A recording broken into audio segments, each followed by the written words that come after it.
Hola, muy buenos días. Gracias por asistir a este webinar. Bueno, mi nombre es Sergio Suárez, soy responsable integral de cuentas en Etsitren.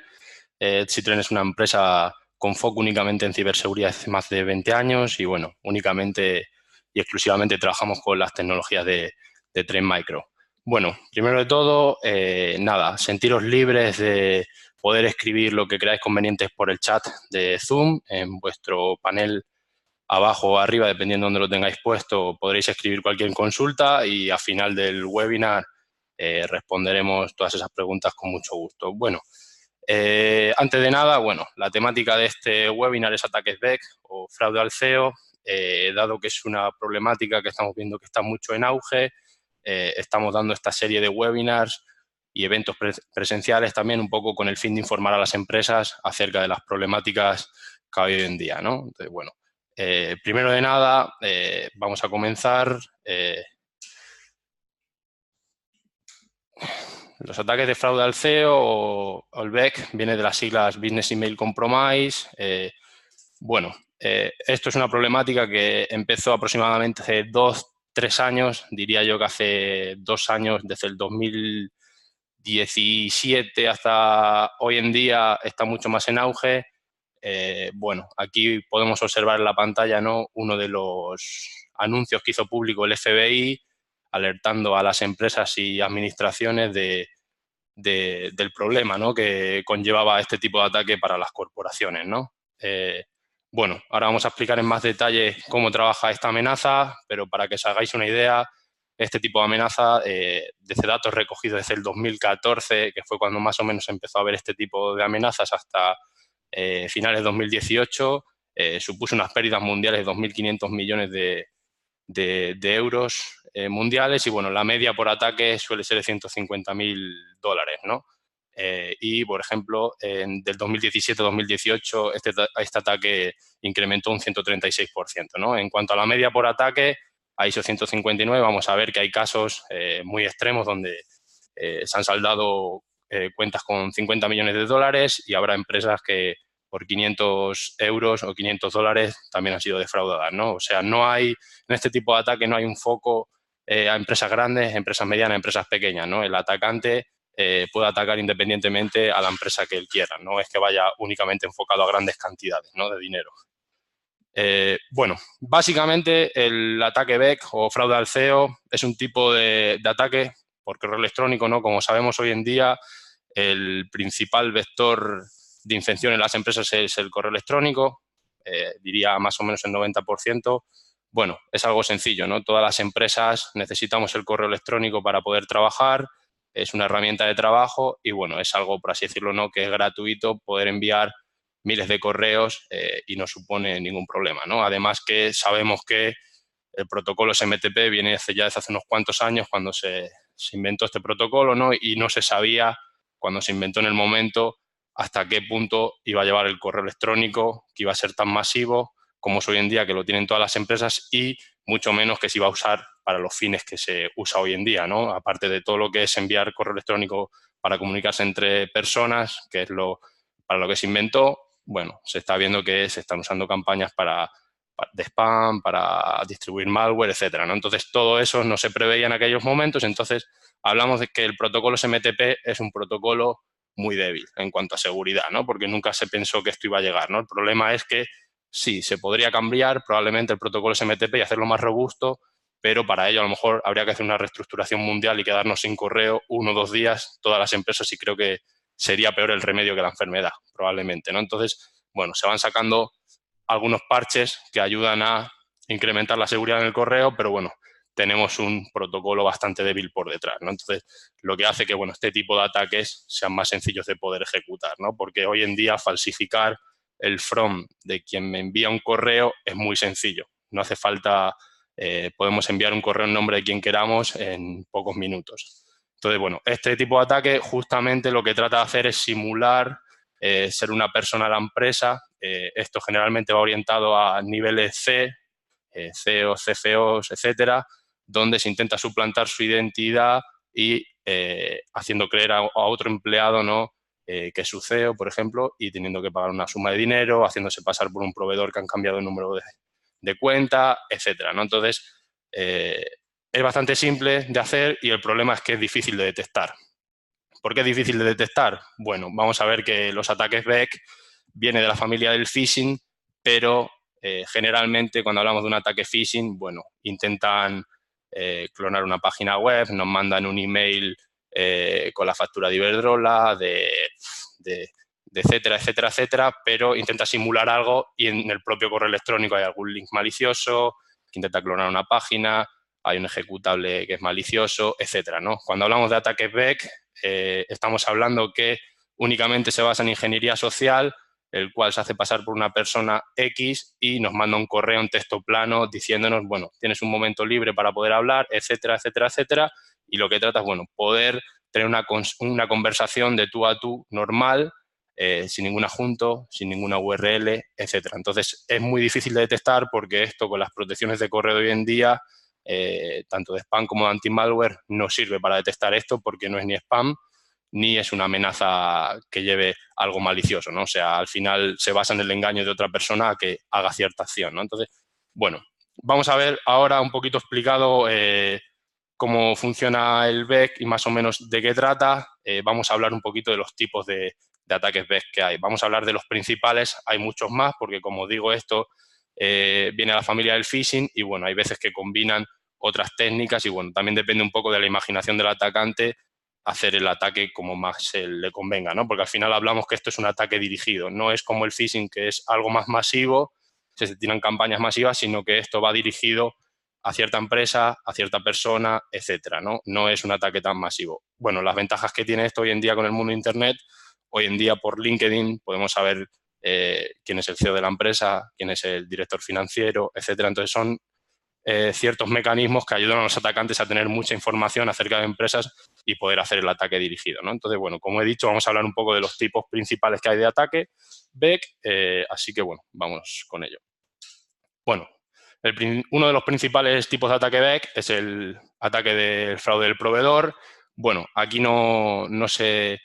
lo que trata no es simular ser un proveedor que ya tiene la empresa actual y mandarle un correíto diciendo que, bueno, que han cambiado su número de cuenta actual, que ahora tienen que hacer los pagos a X cuenta, ¿no? Entonces, bueno, esto lo hemos visto, es muy, muy, muy normal, inclusive no quiere decir que los tipos de ataque Beck, como he dicho antes, generalmente no llevan URLs, ni PDFs, ni nada, ¿no? Pero como viene la familia del phishing, muchas veces se pueden combinar ambos, ¿no? Puede pedir que se cambie el número de cuenta, etcétera, y adjuntarte un adjunto con el nuevo número de cuenta, etcétera, ¿no? Digo, hay maneras, depende un poco del atacante cómo lo quiera encarar.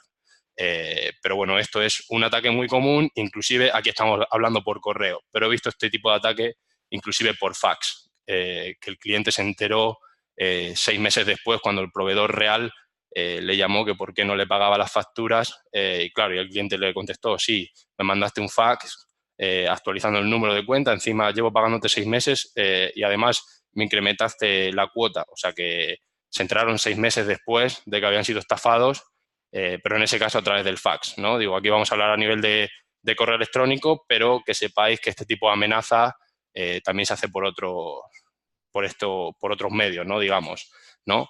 Bueno, algunos de los ejemplos que vamos a ver a continuación es empresas que han sufrido bajo este esquema de proveedores algún tipo de ataque. Bueno, por ejemplo, Google el año pasado sufrió mediante este esquema una pérdida de 100 millones. No quiere decirse que estos 100 millones fueran todos reales porque puede ser que muchos de ellos, como confirmaron, hablaron inmediatamente con los bancos, etcétera, y consiguieron rescatar ese dinero, pero en total asciende como a 100 millones en total, más allá de que algunos se cobraron finalmente y otros no por el atacante, ¿no? Pero bueno, son algunos de los datos que facilitaron Facebook y Google en este caso, ¿no? Bueno, y por otro lado tendríamos lo que es el fraude al CEO, ¿no? Dentro del fraude al CEO lo que tenemos que destacar dos tipos generalmente, ¿no? Un tipo, el primero sería cuando, por ejemplo, como en este ejemplo, lo que se pide no es una compensación económica, ¿no? Que no te está pidiendo en un correo electrónico que hagas una factura, una transferencia inmediata a tal número de cuenta, etcétera, ¿no? Lo que vemos aquí es que lo que se trata es que se hace pasar por un CEO, eso sí, se intenta pasar por el ejecutivo de la empresa, y la diferencia también es que no va dirigido de un ejecutivo a un ejecutivo, que vamos a ver después, ¿no? Generalmente hay muchos ataques de BEC que van dirigidos de un CEO a un CFO, que generalmente es el que puede hacer las transferencias bancarias, etcétera, aprobar los procesos, ¿no? En este caso de fraude al CEO, lo que se trata es que realiza la postura del CEO, pero le pide, como aquí, que no estamos pidiendo datos económicos, sino datos fiscales, etcétera, a un empleado de bajo nivel. De esa manera consigue ciertos datos personales, etcétera, que bueno, que eso al final, en definitiva, a futuro, bueno, también puede decantarse, ¿no?, en dinero, en exposición de datos públicos, en demandas, etcétera, ¿no?, en la reputación de la empresa, ¿no?, que muchas veces cuando hablamos de ataques informáticos únicamente no hablamos del dinero que se pierde, ¿no?, sino que también el daño a la reputación de una marca a veces es mucho peor que el dinero que se puede pagar, ¿no?, porque para eso muchas veces hay seguros, etcétera, etcétera, que el daño económico a veces no es tan grande como puede ser el daño reputacional a una marca si se ha visto infectada, si se ha hecho público, etcétera. Pierde a veces la confianza de sus propios clientes hacia esa marca, ¿no? Entonces, bueno, aquí vemos este ejemplo donde, bueno, se piden los formularios W2, donde un ejemplo de estos, por ejemplo, fue el caso de Seagate, donde se hicieron pasar por su director de recursos humanos pidiéndole que le pasara los formularios fiscales de sus empleados, ¿no? Donde se expusieron al final, esto acabó finalmente en que se expusieron datos fiscales de 12.000 empleados y empleados de Seagate, y bueno, al final ello conllevó a demandas de los propios empleados hacia Seagate, etcétera, etcétera, etcétera, que acabó saldado porque Seagate tuvo que pagar 5,75 millones de dólares en demandas de sus empleados porque todos estos datos se hicieron públicos, digamos, ¿no? Entonces, este es un tipo de ataque BEC que se hace pasar por el CEO, pero el fin no es económico, principalmente, digamos, ¿no?, sino publicar datos, etcétera, ¿no? Y, por último, tendríamos, sí, dentro de lo que es el ataque de fraude al CEO, este sí, el que es el más común, digamos, que va de un CEO, por ejemplo, a un CFO, ¿no?, de ejecutivo a ejecutivo, ¿no? Y como vemos aquí en el mensaje, ¿no?, lo que le dice, bueno, que si me puede hacer una transferencia, que me estoy yendo en un vuelo y ahora mismo lo necesito, por favor, puedes hacer esto y confírmame, ¿no? Digo, esto es algo que vemos muy comúnmente cuando va de CEO a CFO o a alguien que puede hacer este tipo de aprobación de transferencias, ¿no? Entonces, algunos de los ejemplos que hemos visto como estos, que son públicos, por ejemplo, Leoni es una empresa alemana. Esta empresa se dedica a hacer cables y, por ejemplo, esta empresa, ¿no?, tiene 3 fábricas en Rumanía, ¿no? Hasta tal punto los atacantes consiguieron saber información públicamente de esta empresa que consiguieron saber qué fábrica de Rumanía era la única que tenía poder de decisión para aprobar transferencias, ¿no? Entonces, se hicieron pasar por el CEO de Leoni, que en este caso estaba en la sede en Alemania, pidiéndole una transferencia a la única persona de la única fábrica en Rumanía que tenía poder de decisión, ¿no? Entonces, esto, bueno, al final, claro, aquí el atacante juega con que probablemente el CEO de la sede de Alemania y la persona que está en Rumanía no tendrán mucho trato directo, a lo mejor probablemente ni se conocen, etcétera. Entonces, bueno, esto al final supuso en que, bueno, la pérdida fue de 40 millones y lo que vemos aquí es un comunicado que tuvo que hacer la empresa a todos sus socios diciéndole que, bueno, que la pérdida había ascendido a 40 millones de dólares, bueno, de euros en este caso, y que, bueno, que por lo menos la infraestructura IT y los datos no se habían visto afectados por los criminales, ¿no? Pero, bueno, tuvieron que hacer un comunicado público como que habían tenido que pagar dicha cifra por este tipo de fraude, ¿no? Entonces, es algo que vemos constantemente. Bueno, ¿no? El caso, por ejemplo, Ubiquiti tuvo otro caso también donde tuvo que pagar 39 millones, pero bueno, estos son casos muy extremos que estoy poniendo. Como he dicho al principio, no significa que todas las empresas les vayan a pedir esta cantidad, ¿no? Digo, va en todo rango, ¿no? Inclusive nosotros, clientes también, nos ha pasado, ¿no?, que se han hecho pasar por un CEO de aquí de España y al director financiero, al controlador financiero que estaba en Dubái. Bueno, esas dos personas ni siquiera se conocían, ¿no? Entonces, bueno, juegan también muchas veces con las sedes, etcétera, que probablemente no está el CEO y el CFO en la misma empresa, en la misma planta, digamos, y que se puedan hablar entre ellos, oye, tú me has enviado este correo, hay que hacer este pago, etcétera. Entonces, muchas veces juegan con la urgencia y con que las personas quizá no se conozcan para poder realizar este tipo de ataques, ¿no? Bueno, aquí vamos a ver un poquito una gráfica, el volumen, ¿no?, de este tipo de ataques. Vemos cómo se ha ido incrementando a lo largo de estos años. Como yo dije, a partir de 2017 hasta 2018, que es lo que recoge esto, ha ido incrementando constantemente, exponencialmente, pero 2019 aún no está, pero se prevé que todavía va a ser mucho mayor este tipo de ataque. Lo único que vamos a ver que se está redefiniendo un poco el tipo de ataque y los objetivos, ¿no? Porque ya casi todas las empresas, por no decir todas, algunas ya han tenido, por más que se hayan visto comprometidas o no, alguna familiarización han tenido con este tipo de ataque, o algún correo parecido le habrá llegado, etcétera. Entonces, es algo que están constantemente ejecutando los atacantes, ¿no? Entonces, bueno, aquí vemos esta gráfica donde tenemos tres tipos, ¿no? Nos dice el fraude del proveedor, el tipo 1 del fraude al CEO y el tipo 2, ¿no? Digo, aquí hay que dejar claro que el fraude tipo 1 y el fraude tipo 2 no es que haga referencia explícita a lo que acabo de contar, que el fraude al CEO puede ser o bien de un CEO que pida datos a otro trabajador o de CEO a CFO, por ejemplo, ¿no? Aquí lo que se está mostrando en esta gráfica es el método de ejecución de este ataque, ¿no? Por ejemplo, el fraude tipo 1 del CEO, que está en azulito, vemos que es el más usado y esta es la manera de ejecutarlo. ¿Cómo se ejecuta generalmente este ataque?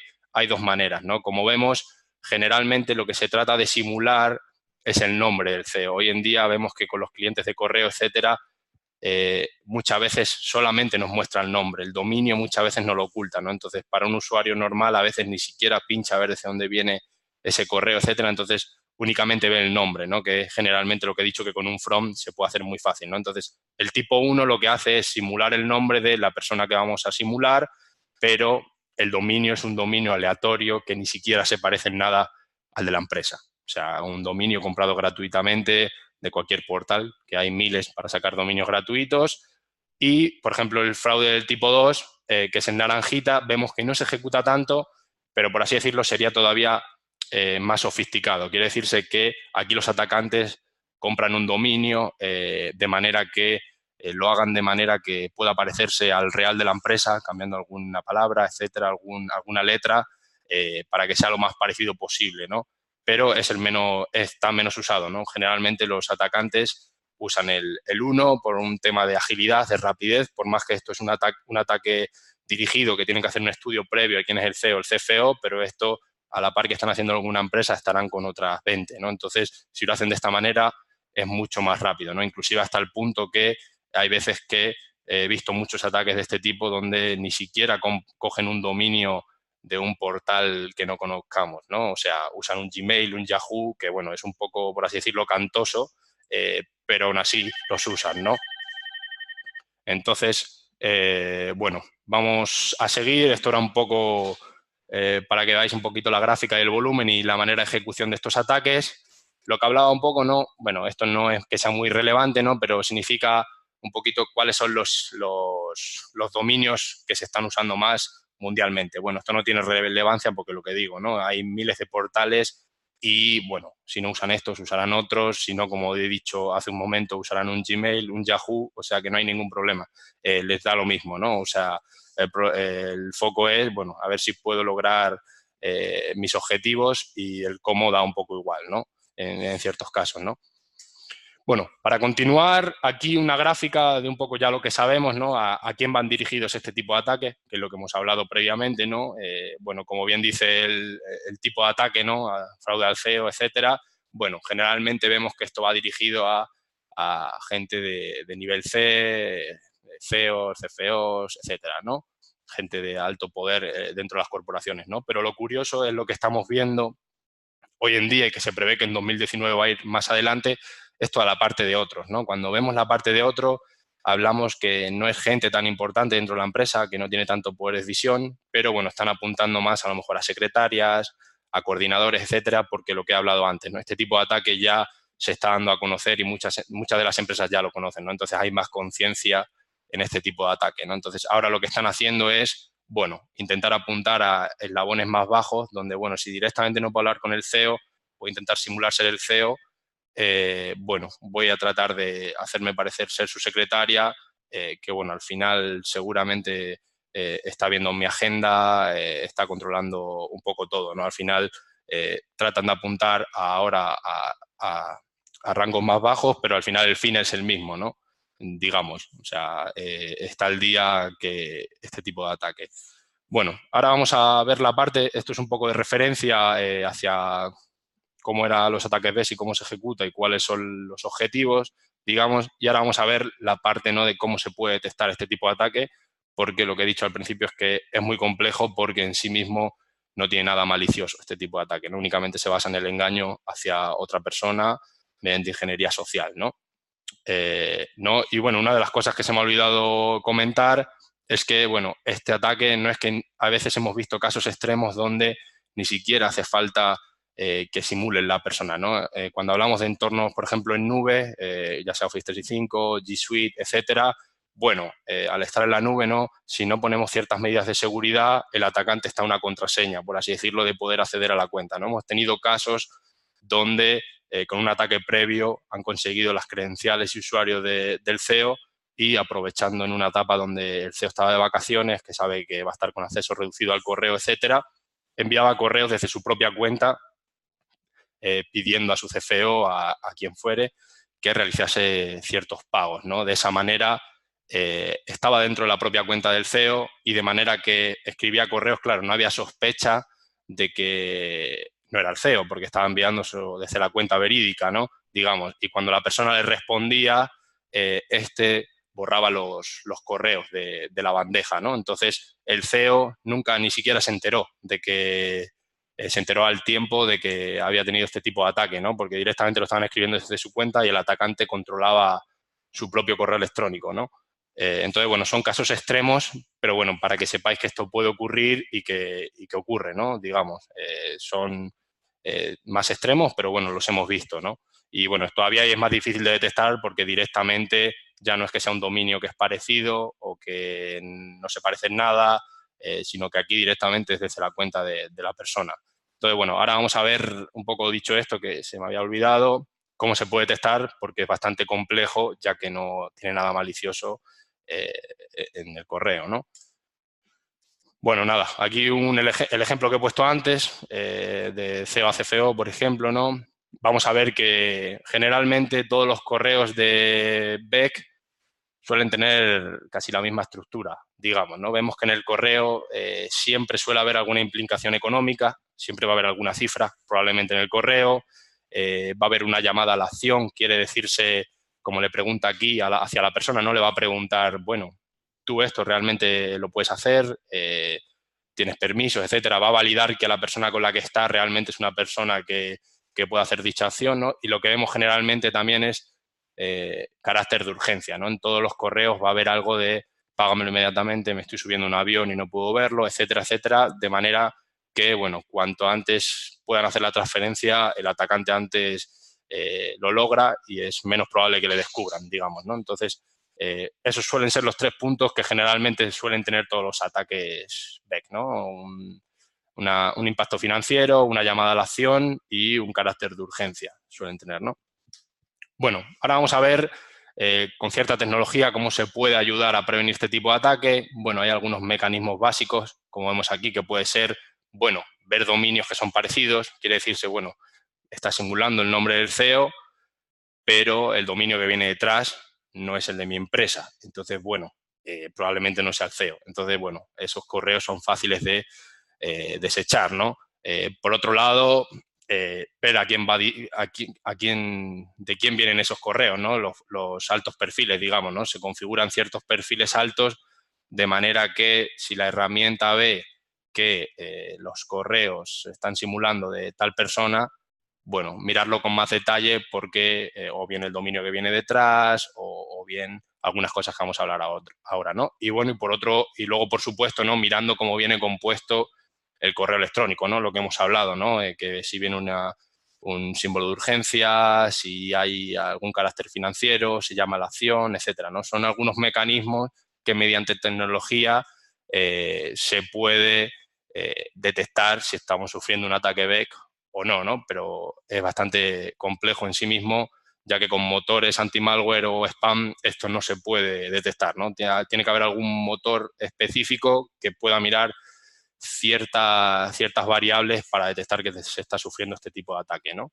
Y, bueno, por otro lado, una tecnología muy innovadora podría ser todo lo que es disculpar, que me he ido.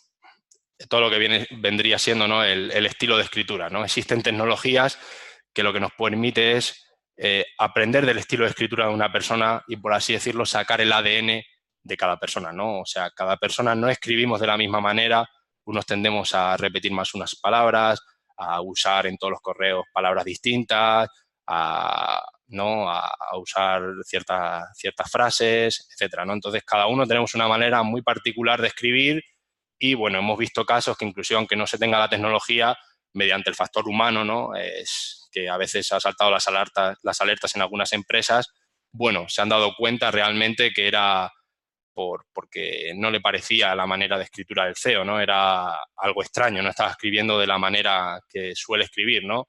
Pero bueno, ahí lo que hablamos es que generalmente en esos casos ha pasado que la persona que es el CEO y a la persona que le están haciendo el ataque tienen cierta relación, han intercambiado correos previos, bueno, entonces más o menos se conocen y pueden saberlo, ¿no? Pero personas que no se conocen es muy difícil saber si realmente esa es su escritura o no. Entonces, bueno, hay ciertas tecnologías que nos permiten mediante inteligencia artificial configurar ciertas cuentas, las que son los perfiles que puedan ser más riesgosos, por así decirlo, a que los mire con más detalle y aprenda de cómo escribe esa persona, ¿no? Porque cada uno somos únicos. Entonces, bueno, aquí nada, una pequeña demo de lo que sería el motor. Como vemos aquí, digamos, los 8 círculos serían 8 personas distintas y al final el análisis que hace la herramienta es que, bueno, cada persona tiene una escritura distinta, ¿no? Podéis ver ahí cuáles son las variables que están midiendo, ¿no?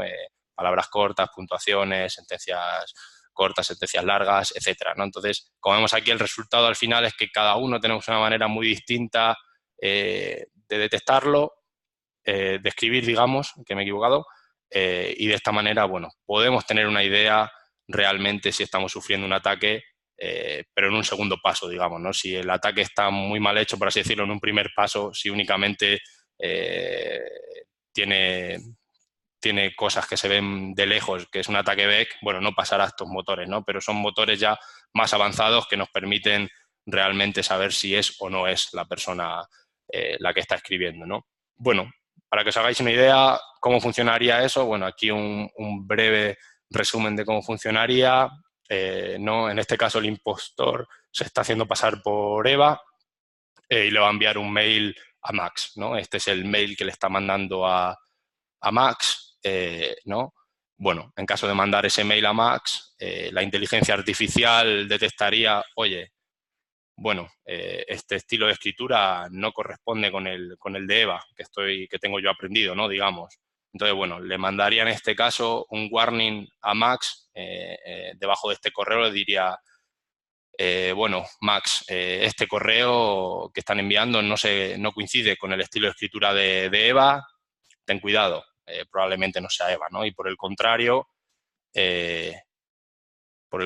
¿no? A Eva, que es la persona a la que están haciéndose pasar por ella, la enviaría un mail de confirmación, ¿no? Diciéndola que si ella ha enviado ese correo realmente, ¿no? Y de esta manera, bueno, tratamos de automatizar ciertos procesos, los cuales la propia herramienta, sin necesitar la ayuda humana para detectar si esto es válido o no, podamos avisar a las dos personas que están siendo atacadas, digamos, por un lado el que está sufriendo el ataque, en este caso Max, y a la persona que están haciéndose pasar, ¿no? Para que entre ellos tengan constancia que, bueno, que está sufriendo un ataque o que no, porque puede ser que sea real, ¿no? Pero, bueno, es una manera de poder avisar a las personas que están sufriendo ese ataque, ¿no? Bueno, aquí una breve demo de cómo funcionaría. Por el lado izquierdo vemos a Max, sería su correo, y el de la derecha sería el de Eva, los válidos, ¿no? Y bueno, aquí está mandando el correo en nombre de Eva, ¿no? A Max, el atacante, ¿no? Va muy rápido. ¿no? Entonces, bueno, aquí a la izquierda en el inbox de Max veríamos que le llega de Eva, pero le mandaría un warning diciéndole que el mensaje no se parece. Y por el lado derecho le mandaría a Eva, ojo Eva, confírmame si tú has enviado este correo, porque parece que no es tuyo, ¿no? Realmente. Entonces, bueno, son maneras, mediante tecnología, de poder evitar este tipo de ataque.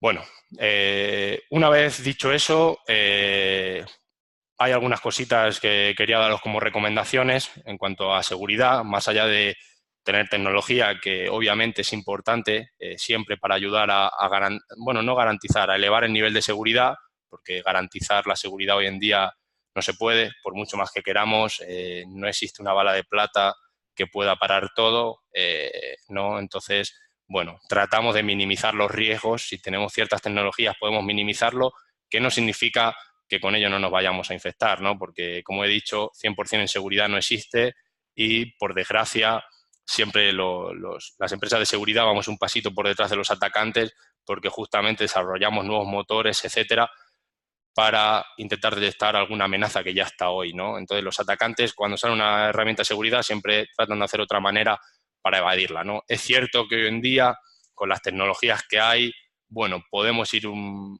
paso por delante en muchas ocasiones porque, bueno, tenemos tecnologías ya predictivas, ¿no? Como gracias a la inteligencia artificial, etcétera, sin necesidad de conocer ciertas amenazas hoy en día, mediante estas herramientas, bueno, podemos detectar si es malicioso o no, pero aún así no se puede garantizar la seguridad. No es cierto que nos ayudan más estas tecnologías predictivas que están saliendo hoy en día, pero no se puede garantizar, ¿no? Entonces, bueno, algunas de las recomendaciones que os voy a mostrar aquí para evitar los ataques BEC son cosas básicas, digamos, alguna es la de las tecnologías que os he contado, pero hay aquí otras cosas que no va con tecnología, ¿no? Sino más de configuraciones, inclusive del correo electrónico, para poder ayudaros, ¿no? Bueno, básicamente, ¿no? Lo primero es configuración del correo electrónico, ¿no? Tener configurado el SPF, ¿no? Como mínimo, bueno, el DKIM y el DMARC es más opcional, digamos, ¿no? Porque añade mucho más la seguridad, pero el SPF hay que tenerlo, es algo mínimo, ¿no? De manera que limitemos a que únicamente podamos mandar en nuestro nombre, con nuestro dominio, las IPs y los servidores que nosotros tenemos adjudicados, digamos, ¿no? Así, de esta manera, nadie puede mandar desde otro servidor de correo que sea el nuestro con nuestro dominio, ¿no? Es una manera de, bueno, evitar que este tipo de ataque puedan ser realizados, porque, bueno, directamente, si no tuviéramos el SPF, directamente podrían hacer un spoofing de nuestro dominio y mandar con nuestro dominio propio, ¿no? Digamos. Entonces, bueno, es una manera de evitar que así tampoco puedan enviar con nuestro propio dominio. Algunas de las cositas básicas que tienen resolución, ¿no? Es, bueno, poder taguear los correos, quiere decirse, bueno, taguear correos que vengan de localizaciones externas. ¿Qué dice esto? Bueno, poder poner algo en el asunto, por ejemplo, entre paréntesis, exterior o lo que se quiera, de manera que si un correo nos llega de un servidor de correo que no es el nuestro, todo lo que venga de fuera nos ponga exterior. De esta manera, lo que conseguimos es que, bueno, si alguien se hace pasar por un CEO, un CFO o lo que fuere, si, bueno, puede poner el nombre, puede estar el dominio muy bien hecho, lo que queramos, pero si me está viendo que el servidor de correo que se está enviando no es el mío, bueno, probablemente sea un engaño, ¿no? Digamos, estos son cosas también visuales que ayuda al propio usuario final a detectar si tiene que hacer caso o no a ese correo, ¿no? Bueno, en casos más extremos, como hemos hablado antes, si directamente está en su cuenta, bueno, esto no surtiría efecto, pero bueno, son cosas y ciertos tips que ayudan, ¿no? Por supuesto, al usuario final también, ¿no? Porque en el mundo de informática, más o menos nosotros sabemos, bueno, cuándo tenemos que andar cuidado con un correo, cuándo no, dónde tenemos que mirar para saber si es válido, si no. Entonces, bueno, esto también tiene más que ver con ayudar al usuario final, que, como hablamos, ¿no? Nosotros los informáticos, por así decirlo, muchas veces el fallo está en capa 8, ¿no? El fallo muchas veces es del usuario, no es que la tecnología o las configuraciones que tenemos previamente ayuden, ¿no? Sino que el usuario muchas veces es el que, como yo digo, la curiosidad mató al gato, ¿no? Por más que sabes que no es para ti, etcétera, bueno, le das por si acaso, ¿no? A ver qué ocurre, ¿no? Entonces, bueno, otros tips, ¿no? Es, bueno, tener todo lo que son doble factor de autentificación.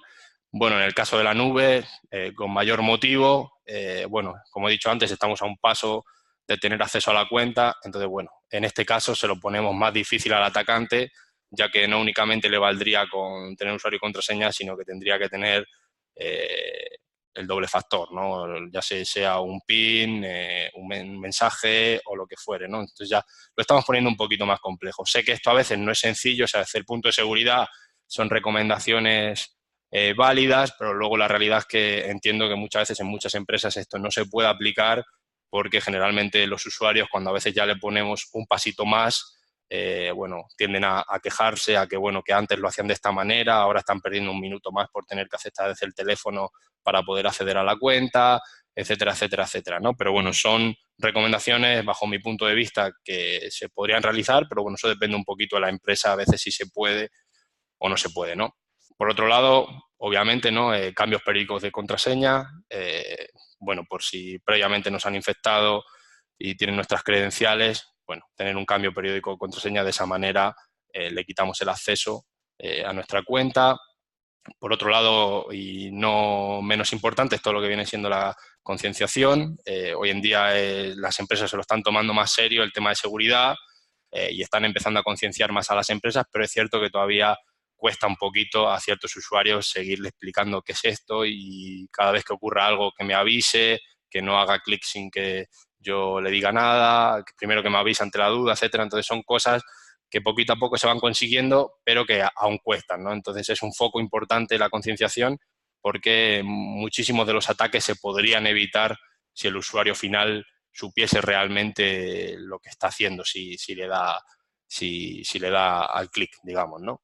Entonces, bueno, y por último, ¿no? Si se puede establecer procesos de aprobación que no dependan de una única persona, ¿no? De esta manera, si hacen este tipo de ataque, bueno, por lo menos si son dos personas o más el que tienen que aprobar ciertos mecanismos, ya lo tendría más complicado, ¿no? Y tendría que intentar comprometer esas dos cuentas, ¿no? Entonces, bueno, son algunos de los puntos que son recomendables, pero por supuesto, a veces tiene que ver un poco con la empresa cuáles se pueden aplicar, cuáles no, porque todos muchas veces no son posibles, dependiendo de la organización, ¿no? Entonces, bueno, creo que hasta aquí está toda la parte de la explicación del webinar, de lo que es ataques BEC y algunas recomendaciones para que tengáis en cuenta. Nada, así que ahora, si queréis, os cedo, si tenéis alguna duda, alguna ronda de preguntas, tenéis abajo el chat donde podéis escribir y os puedo responder, ¿no? Un segundito. Estoy leyendo aquí una.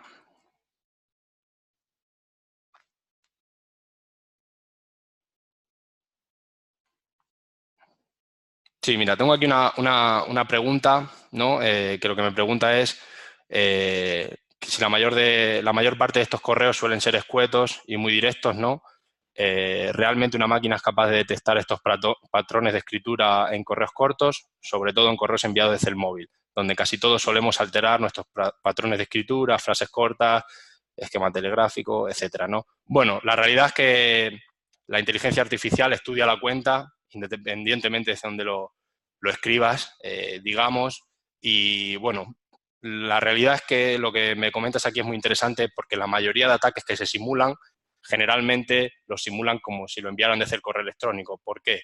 Porque todos desde nuestro propio ordenador, etcétera, todos tenemos una firma, ¿no? Ya configurada de la propia empresa. Entonces, muchas veces lo que pasa es que desde el propio correo del móvil, cuando simulan este tipo de ataques, es muy sencillo decir que lo envías desde el móvil y poner enviado desde mi iPhone, Outlook o lo que sea, ¿no? Así no das esa parte que es todo lo de simular la firma, etcétera, te lo liberas, ¿no? Y te lo ahorras. Sinceramente, con hacer que lo envías desde el móvil es mucho más sencillo y al usuario final, a donde estás dirigiendo el ataque, a lo mejor tiene más credibilidad, ¿no? A no ser que lo que digo siempre, ¿no? A lo mejor se conocen entre ellos y ve que inclusive por el móvil tiene una firma configurada, ¿no? Aunque no sea de la misma forma que es la de la empresa, pero a lo mejor tiene, ¿no?, su nombre, su número de teléfono, etcétera, aunque no tenga el HTML de la empresa que tiene el ordenador, ¿no? Entonces, bueno, ¿alguna preguntita más, si alguien tiene?